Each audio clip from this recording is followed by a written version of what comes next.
কেইদিনমান আগতে আমাৰ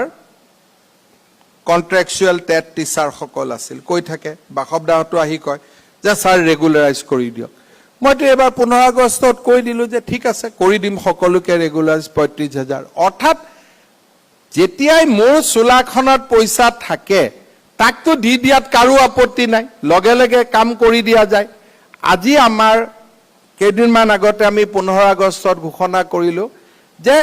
টেটত সৰ্বশিক্ষাত কাম কৰি থকা ষ্টেট পুলে হক ৰেগুলাৰে হক কন্ট্ৰেকচুৱেলে হক আমি সকলোকে ৰেগুলাৰ কৰি দিম কিমান হ'ব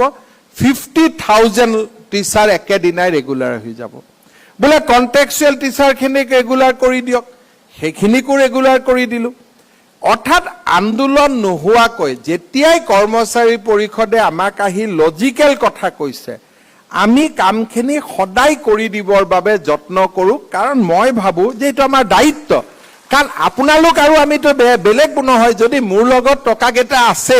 মই ঘৰত লৈ যাব পাৰিম নেকি কিন্তু আপোনালোকৰ ভালৰ কাৰণে যাওক খালি এটা আমাৰ মাজত আন্ডাৰষ্টেণ্ডিং থাকিব লাগিব যদি টেক্স ডিপাৰ্টমেণ্টৰ মানুহে কয় যে আজি আমাক কৰ্মচাৰী পৰিষদে দাবী কৰিছে যে অহাবাৰ আমাৰ